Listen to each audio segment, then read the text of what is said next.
So I don't want to take up a whole lot of your time. So everybody have a piece of paper in front of you. So before I get into my presentation, so my question to you is, how many in here is ready to take flight?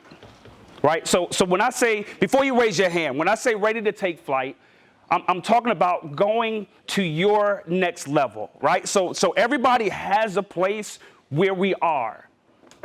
So if you want to go to your next level, not the person sitting next to you, but your next level. I don't care if you're a parent.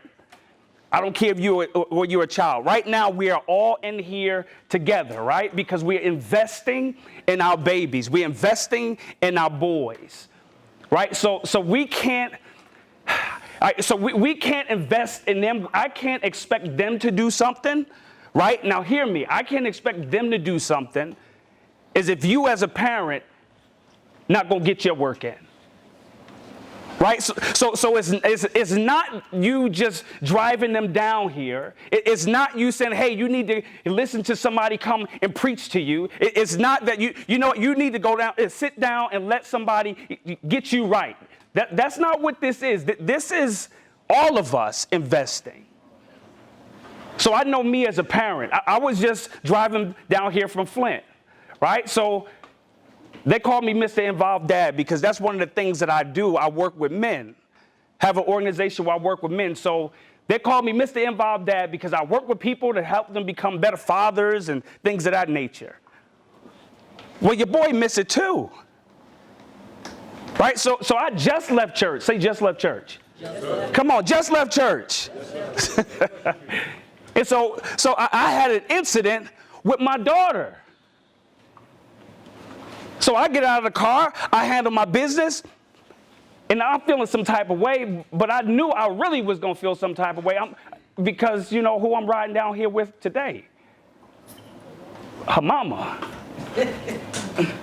So we driving, and I bring it up, and she look at me, and this is the type of relationship we have. She said, you know you was wrong, right? It's like, So I tried to justify, right? So I did have, I could have justified some of what took place, but at the end of the day, I could have handled it different. So as a parent, we're always trying to shift. As a parent, we're always trying to do something better. So the moment that you say, you know, I raised 4 kids, or I raised 5, or I raised this, and I'm a grandparent, I did this, and I can't learn anything. That child that you are leading, he doesn't have a fighting chance if you're not able to pivot as well as him.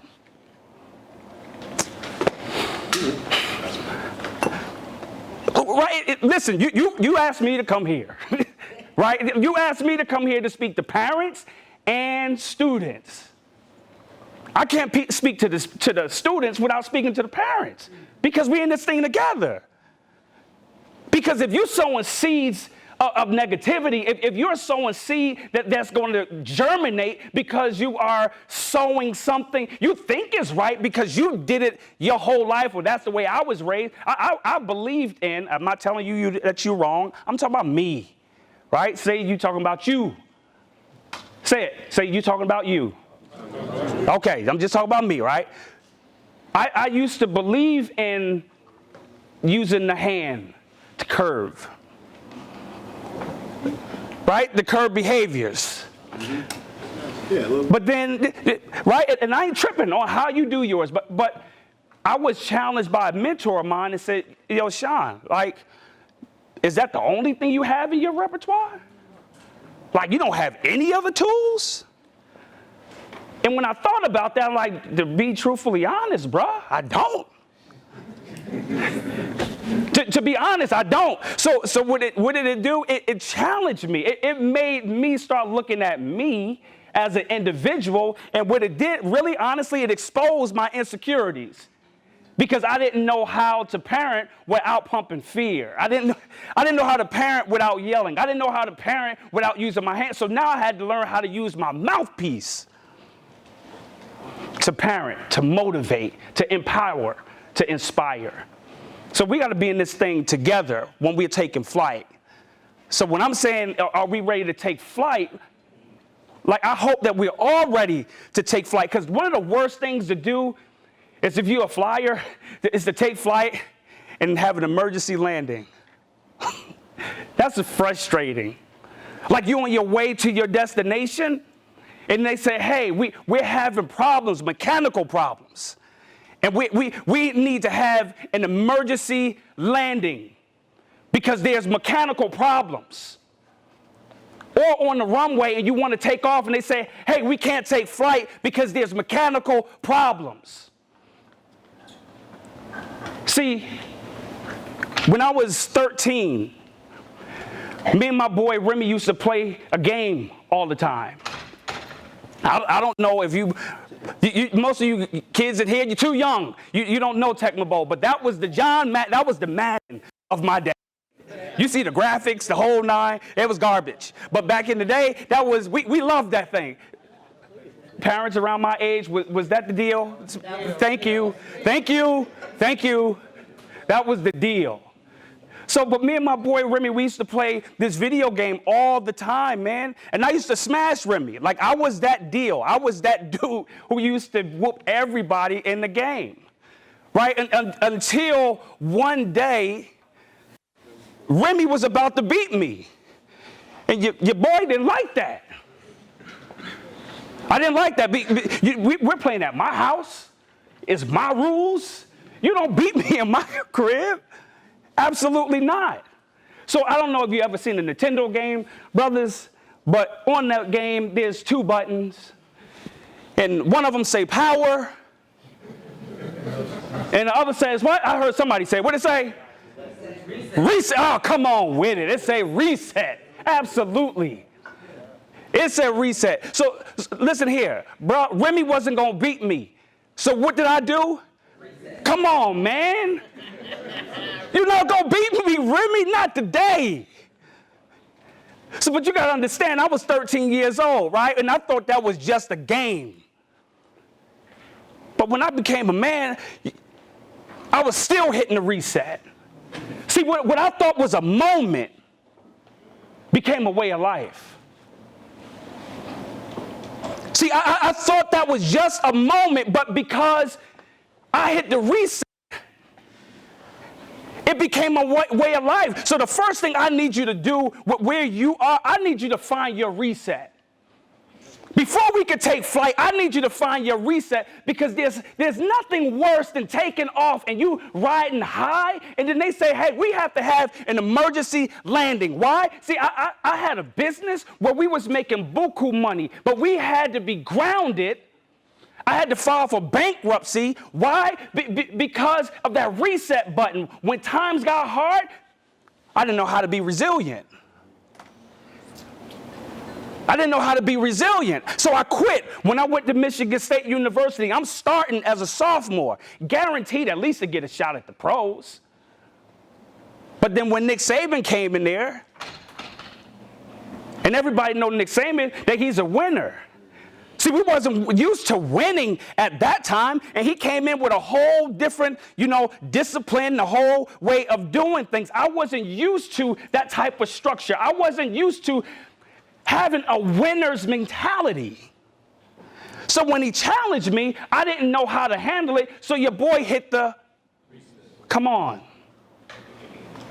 And I'm telling you, we can't get to our place of next level if we do not identify our reset button. And a lot of us, we in our feelings, man. We wear masks. We walking around. We're just lying. We're not being our true, authentic self. I was lying all the time and blaming Saban for all of what he done to me. But I had to keep it 100. I had to get to a place to where I'm just like, yo, you know what? It really wasn't all about him. I had a role to play. I had a role to play in that. See, a lot of times we blame other people for what we've done and what we do. And I made my parents, I made my mom, you know how moms are. My mom disliked Saban.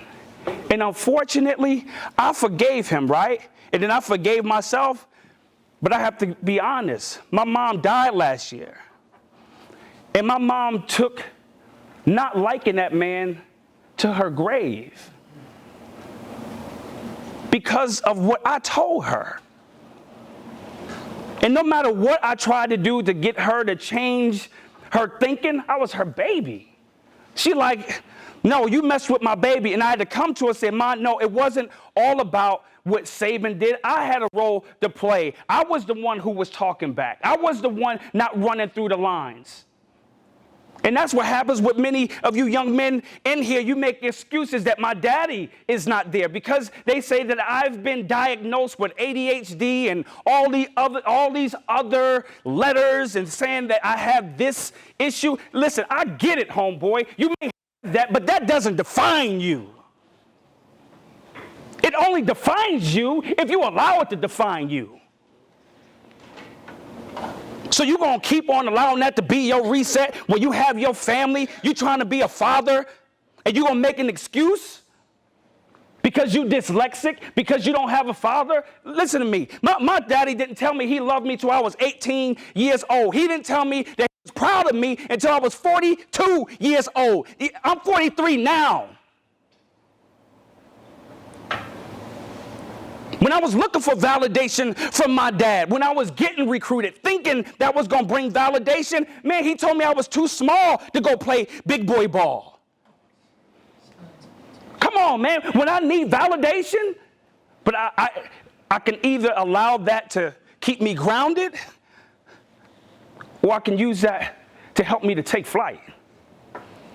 And for years, I used it to keep me grounded. No matter how sweet I thought I was, making money. I still was grounded on the inside. I still was broken on the inside. So I had to be honest, and I had to let it be known that, you know what, it wasn't you, it was me. Regardless of what you did, it wasn't you, it was me.